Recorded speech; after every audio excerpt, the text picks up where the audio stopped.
start here. Welcome everyone. I'm very excited to see this many people turn up on a very rainy day.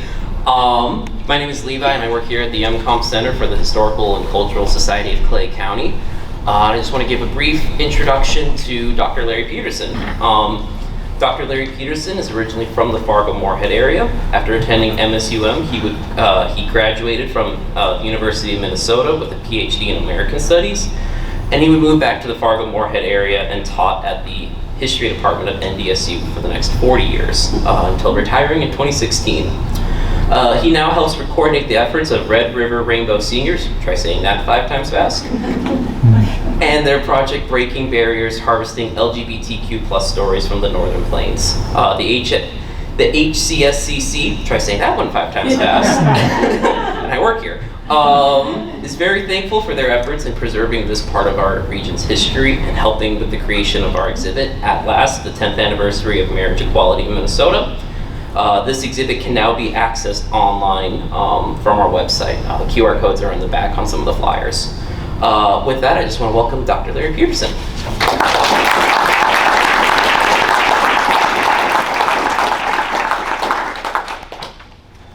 Wow.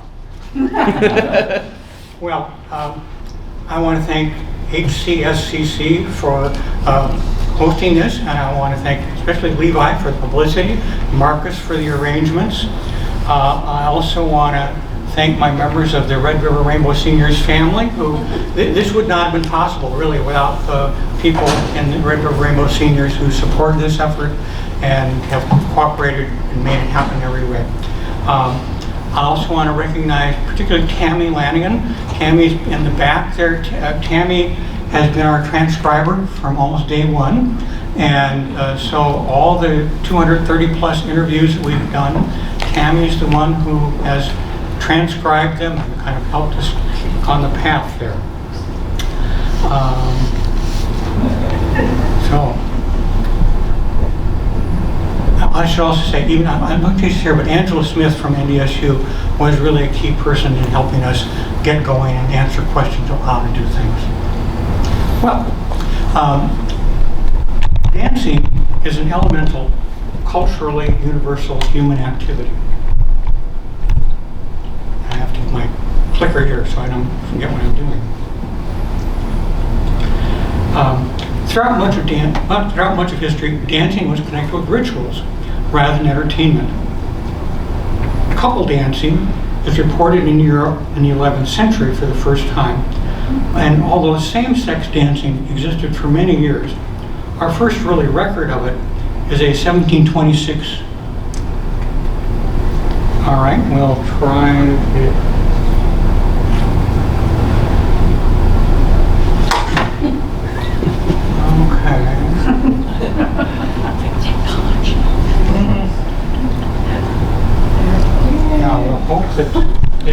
We'll hope that it keeps moving since I'm trying to work on my script rather. But our first record of same-sex dancing is a 1726 raid on an English mauling house. George Chauncey's pioneering study in New York. All right, there we go. Documents numerous well-attended drag balls, which included same-sex dancing, in New York City in the 1920s and 1930s. After World War II, this changed. B. Mine has argued that similar, quote, transgressions of gender norms in New York City and Washington, D.C. were only acceptable when the audience was, quote, overwhelmingly heterosexual, and the performers were, quote, seen as a curiosity or source of humor. However, these types of festivities, where it was acceptable to break social norms, with the exception of the general prohibition on same-sex dancing in these years. There have been subsequent studies of same-sex dancing that documented both resistance to and the triumph of it in Buffalo, New York, Madison, Wisconsin, Washington, D.C., Cherry Grove on Fire Island, Philadelphia, New York City, Atlanta, Chicago, Minneapolis, Seattle, Gainesville, Florida, Ithaca, New York, Chapel Hill, North Carolina, Sacramento, California, Grand Forks, and Sioux Falls. In many times and places, gays and lesbians dance to create community, celebrate their identities, and make friends and romantic connections. The Red River Rainbow Seniors Oral History Project, Breaking Barriers, which Levi mentioned, harvesting LGBTQ stories from the Northern Plains, we've interviewed at least 5 couples whose long-term relationships began at one of the venues I'll discuss. While there certainly may have been same-sex dancing in Fargo-Moorhead prior to the late 20th century, so far we just don't have any records. Even in the era of this paper, we have isolated anecdotes about same-sex dancing at private parties. Carly Carroll recalls dancing at lesbian house parties in the late 70s and early 80s. In the late 80s and early 90s, after his FMGA dances, Roger Schobinger almost always had after parties, which included dancing in his North Fargo home. Amy Daly danced at Roger's after parties and at Polly Reich's lesbian house parties. And another narrator recalled many house parties in South Fargo. Others remember dancing lesbian potlucks, and Barry Amundsen had parties with dancing at his house after the bar closed. Well, my focus here is really going to be on 2 types of public same-sex dancing. First, dancing in bars, and second, organized dances held specifically by and for the lesbian and gay communities. Now, dancing by what we call repressed minorities has been analyzed as a nonverbal communication of forbidden connections.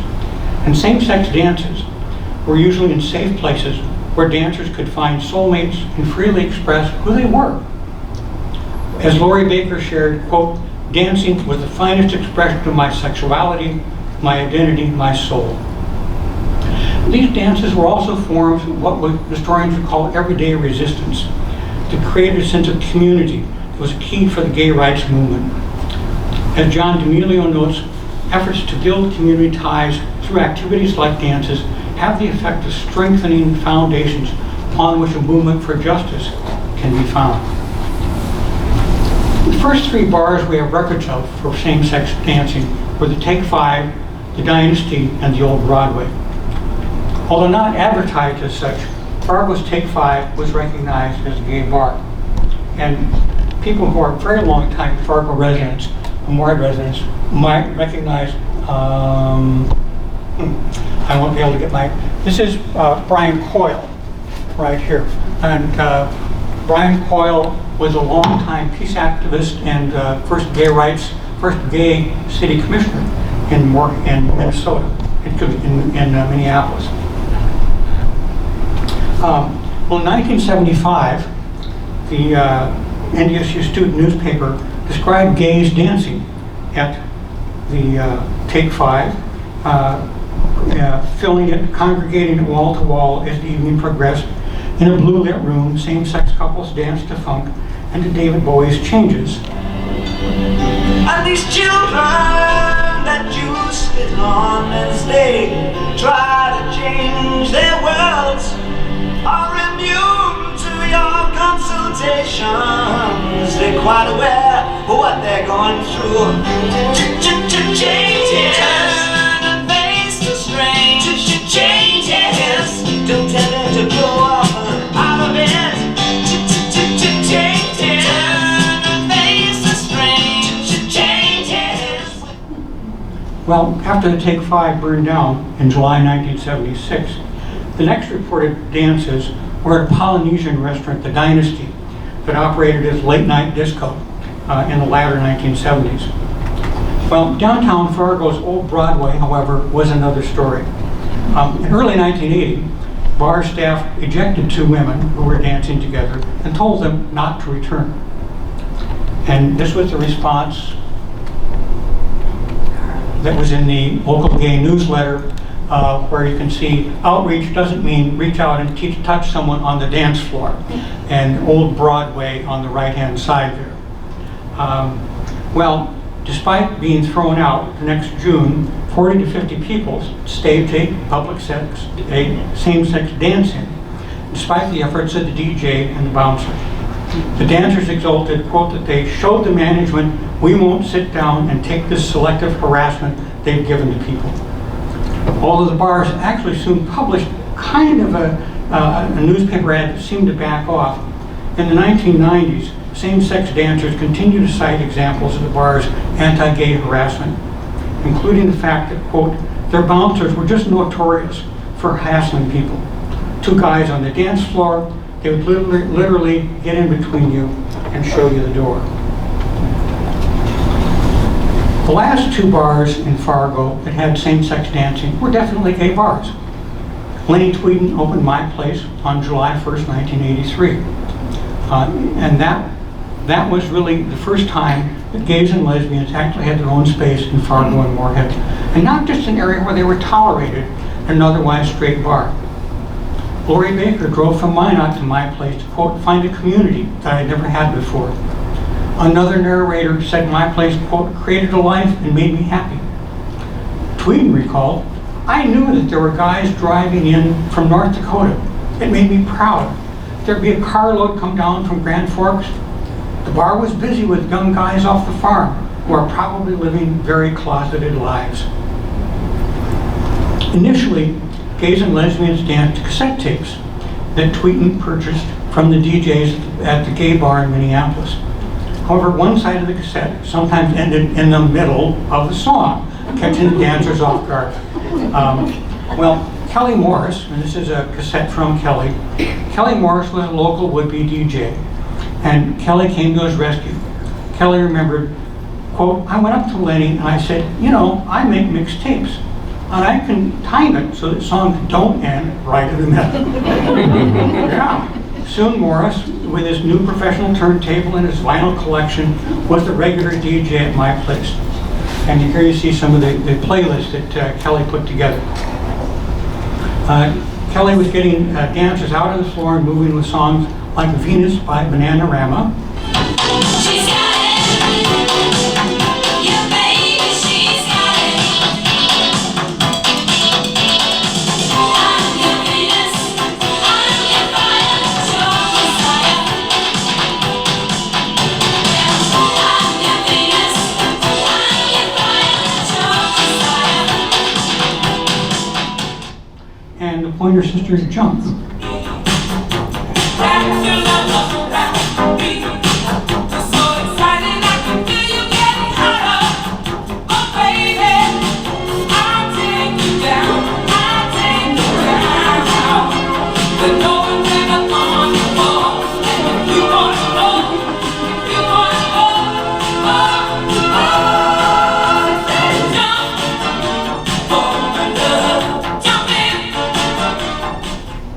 Well, Tweeden asked Kelly Morris to record Gloria Gaynor's version of the song I Am What I Am from the musical La Cage aux Folles. And really the purpose was so that Tweeden could play it as the closing song for the night to send, quote, a message to people who are just coming out or just trying to get comfortable with their sexuality that it's okay to be who you are. I am what I am, and what I am needs no excuses. I feel my own death, sometimes the ace, sometimes the juices. It's one life and there's no return and no deposit. One life, so it's time to open up the closet. I start from down until you can shout out, I am what I am.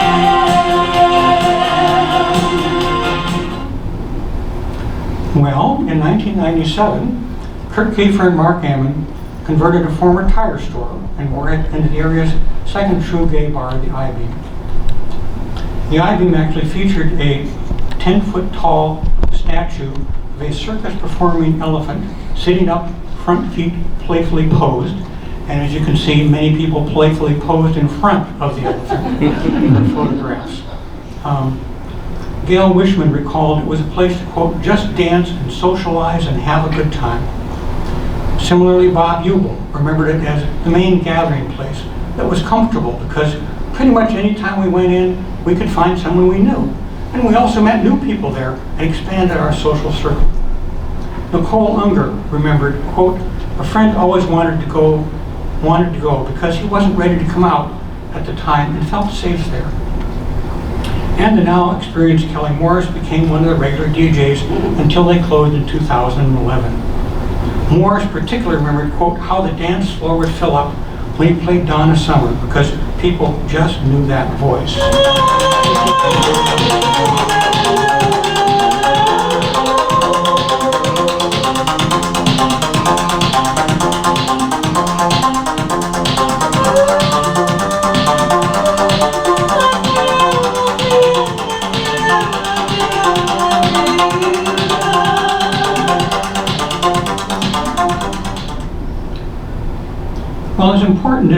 bars were for same-sex dancing. The 4 regular dances organized by and for the lesbian and gay communities were far more intentionally designed to create, nurture, and celebrate community among people who often felt rejected and even hated by mainstream society. From November 1979 to December 1983, Dignity Lutheran's Concern, renamed Prairie Gay Community in 1982, organized almost monthly dances. After initially being discriminated against by Fargo's Townhouse, the dances were mostly held at Moorhead's Ramada Inn, then later at the International Hawaiian Inn, which was renamed Regency in Moorhead. They were occasionally even at the Edgewood Inn, and even in fact went back to the Townhouse. Although one local gay known as Glitter, who was very active in the cruising scene, maintained that same-sex dancing was unnatural, the group's committee worked hard to make the dances attractive and memorable. Some were special occasion dances for Valentine's Day, St. Patrick's Day, and Christmas and New Year's Eve. There were also just fun to dress up dances, such as a masquerade ball, a 1950s dance. The 1981 winter dance at the Ramada kicked off, quote, with an impressionistic line dance performed by 6 people, all members of the FM gay community. They performed gay life in the 80s, which included numbers like Coming Out, Gay Love, Gay Pride, and Cruising. The May 81 dance theme was the Spring Cotillion, which featured singing and dancing entertainment, 2 gay men in love. The 1981 Halloween dance at the Ramada was advertised in both MSU and NDSU college papers, and for the 1982 Halloween dance, people were urged to bring your boo friends and ghoul friends and boogie down. You know, there was always some attempt at humor, frankly. Mark Nelson, and some of you may recognize that name from Victoria's restaurant, District 45. Mark Nelson was the most frequent DJ, later assisted by Brian Goodroad in choosing the songs. Dancers from those years like Mark Chicola fondly remember both romantic slow dance songs like Moon River. Moon River, wider than a mile, I'm crossing you in style someday. Old dream maker, you heartbreaker, wherever you're going, I'm going your way. As well as what became gay and lesbian anthems, such as We Are Family by Sister Sledge. We are family. I got all my sisters with me. We are family. Get up everybody and sing. We are family. And of course, the Village People's YMCA. It's fun to stay at the YMCA. It's fun to stay at the YMCA. They have everything for the men to enjoy. You can hang out all the boy. It's fun to stay at the YMCA. Well, unfortunately, after Lenny Tweeden's bar opened in my place in July 1983, attendance at the Prairie Gay Community dances declined dramatically in October and November. The board canceled the December dance and decided to investigate if the group should, quote, shift its focus to social activities not otherwise being offered. Well, not quite 6 years later, my place closed in June 1989, and within 4 months, Roger Schobinger began the very successful FMGA dances, mostly at Moorhead's Regency Inn. According to Schobinger, attendees averaged 200 each night and were evenly divided between men and women from Winnipeg, Alexandria, South Dakota, Grand Forks, Minot, Williston, Jamestown, Bismarck, Valley City, and even Minneapolis. Schobinger consciously created community through the dances. And I think an example of that is in the middle panel there, the luggage night, Vacation for Two, where if you had people brought their luggage that was packed, and If your luggage was chosen as, I don't know, the ideal luggage, I'm not sure what the criteria was, but then you got a free night for two in the Twin Cities. So it was really a way to kind of get people going there, get enthusiastic about attending. Kathy Mason enthusiastically recalled, "I lived for going to those dances." The advertisements regularly proclaimed the dances were, you can see this up here, that the dances were providing a safe and fun place for lesbians and gays to be themselves, to dance and socialize, to make new friends, and to meet that special someone. Well, one narrator certainly had that experience. Quote, "It was like the first thing I would actually go out and socialize with other people in the Fargo-Moorhead area. So it was a lot of fun. It was really kind of a little tight-knit community of people who were at least out to each other." Seeing the dances as a public service to the community, Schobinger distributed AIDS, literature and condoms, organized food bank donations, and the dances also served as a fundraising venue for lesbian and gay causes. Because, quote, "we can enjoy ourselves safely at the dances," Schobinger believed, quote, "these dances have stabilized the community." Although the whole place would just explode with earlier favorites like the gay anthem, "It's Raining Men."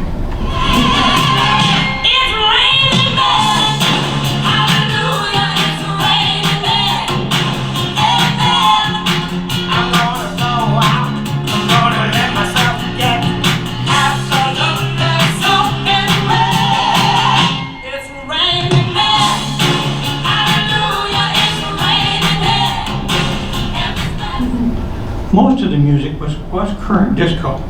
According to Schobinger, the DJs did play two country western sets each night. They were packing the floors with both men and women.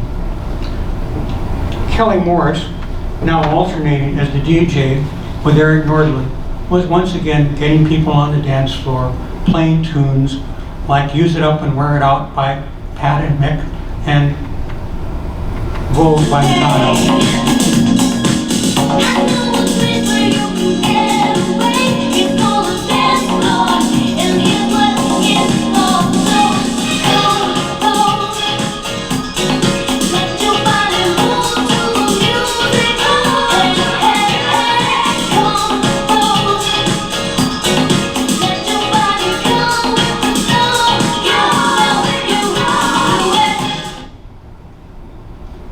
Well, although the FMGA dances tried to play music for both gays and lesbians, some women did not find the disco atmosphere attractive.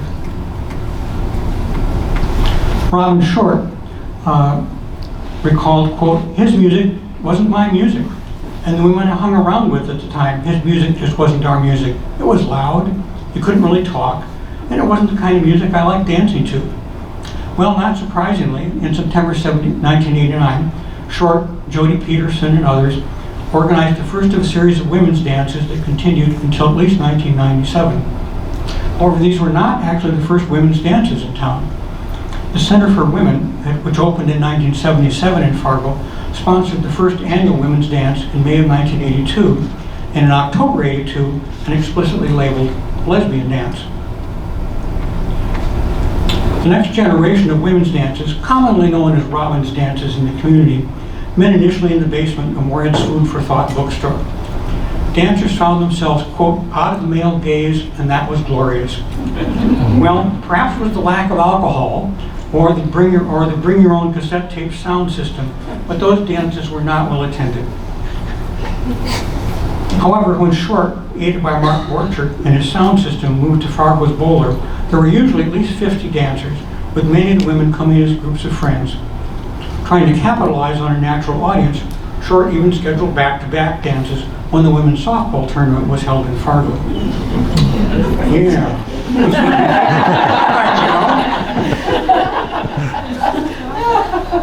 We won't be stereotyping. The special songs that stand out in Short's memory are "I Want to Dance with Somebody Who Loves Me" by Whitney Houston,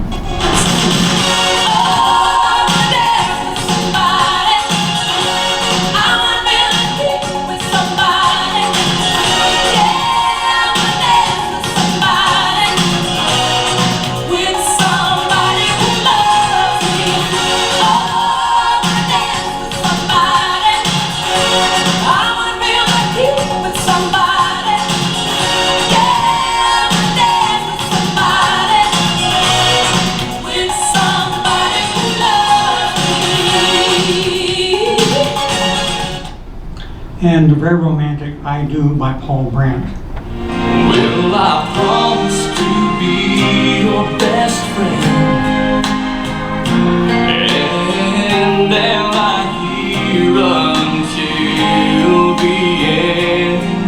Can I be sure I have been waiting for you?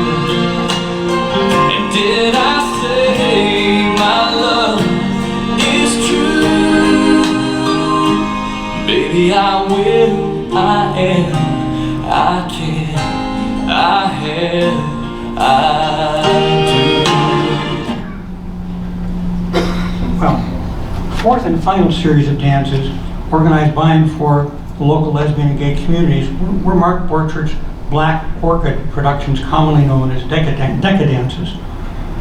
Borchardt's dances began because after Roger Schobinger tested positive for HIV, organizing the FMGA dances and hauling all the equipment, quote, was just too much. Schobinger sold his sound system to Borchardt, who recalled, quote, Fargo was very much a do-it-yourself town for music and musicians. I mean, the opportunities were always there. Somebody just had to take the initiative and get the ball rolling. So consequently, Borchardt began producing dances, initially in the small back room of Ralph's Corner Bar in Moorhead, then at the Fargo Elks Ballroom, and finally finding a permanent home at the Boulder in Fargo until the fall of 1997, sometimes with guest artists like Eric Lerke's Gravity Generator. Borchardt also produced Quonset weekend parties at Stacy Lavelle's farm near Christine, North Dakota, which in fact had live bands all during the day and DJs all night. Kelly Morris remembered that the gay community really rallied around Borchardt, and that his dances were more inclusive. They were for anyone who loves music, anyone who wants to dance. And that openness was reflected in the fact that all of the dances were advertised as for those 18 and over. Quote, Borchardt, quote, we never carded anybody. You know, we had paid security, but we didn't have them checking. Because Borchardt did not want to strand the under 21-year-olds, quote, who had nothing to do and no place to go. Well, once again, Kelly Morris was one of Borchardt's regular DJs, along with Eric Nordland, but also with David Soul and Casey Borchardt. The arts and entertainment editor of the MSU student newspaper raved, quote, nowhere else in town have I found a musical repertoire that comes close to equaling the cutting edge and retro groove that the Decadence DJs spin. Among the many songs that filled the dance floor, according to Kelly and others, were Another Night by Real McCoy, Another night, another dream, but always you. Just like a vision of love, it seems to be true. Another night, another dream, but always you. And the night I dream of you, so true. and Rhythm is a Dancer by Snap. Rhythm is a dancer, it's a soul's companion. You can feel it everywhere. Lift your hands and voices, free your mind and join us. You can feel it in the air. Oh, it's so passionate. Oh, you can feel it. And similar to Roger Schobinger's community outreach, Borchardt produced dances to benefit the American Foundation for AIDS Research and the local AIDS support groups, Minnesota Health Project and the Prairie Community Foundation. Well, same-sex dancing in Fargo was not without its risks. Sometimes it was name-calling, sometimes it was vandalism of patrons' cars. Because they worried about vandalism, harassment, or being exposed as gay or lesbian during those years, many dance patrons, quote, would actually park their cars 2 or 3 blocks away, and they wouldn't leave with their partners. They would go opposite directions, so people wouldn't know they were together, unquote. Sometimes threats turned violent. In 1974, 2 gay men were gay bashed when leaving the Take 5. And the next year, Take 5 patrons were attacked by the Grim Reapers motorcycle club who wanted to, quote, beat up some of the queers. In March '85, someone opened the side street south door at Lenny Tweeden's My Place and threw in a hand grenade, yelling, "Die faggots!" Although fortunately it was a deactivated grenade, the next day an anonymous caller told media organizations the next one isn't going to be a fake.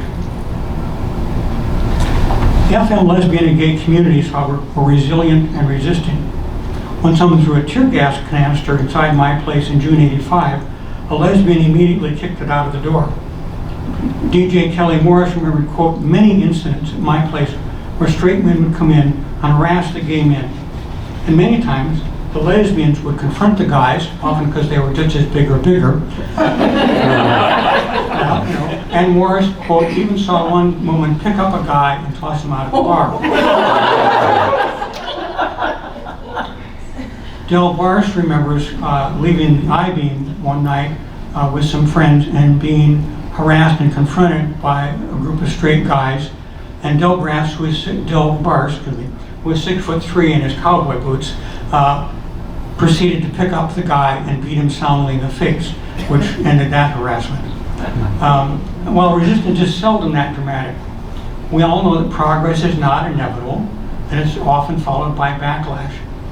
In just over a dozen years, advertisements for same-sex dances went from discreet newsletters reassuring patrons of their privacy, where you can see it's a fairly secluded room, has a private entrance, to the bold posters from Mark Borchert inviting dancers to a gay event and saying to them in the very bottom line there, life is not a charade, and to come out. Well, the organizers and the DJs created safe spaces where lesbians and gays in Fargo and Moorhead could express their shared joy and create and celebrate their communities through dance. Whether on the floor, at the turntables, or hauling speakers and finding venues, gays and lesbians in Fargo and Moorhead used dancing to engage in everyday resistance to homophobia and heterosexism. And this show would not have been possible really without Kelly Morris, Robin Short, Diane Schlotman, and Mark Borchert, all of whom provided primary materials to make things happen which we historians love. So, thank you for your attention. Before we go to any possible questions, if anyone is interested, we have information about the Oral History Project in back, some brochures, some bookmarks, some pads, some what do you call them, Tammy? Post-its. Post-it notes, thank you, somebody. Post-it notes. All right. And we also have sign-up sheets, so if anyone's interested in being interviewed, although we started out interviewing older folks like ourselves, we're now interviewing people in their 30s who want to share their stories and who might want to share their stories again in another 10 or 15 years. So, questions?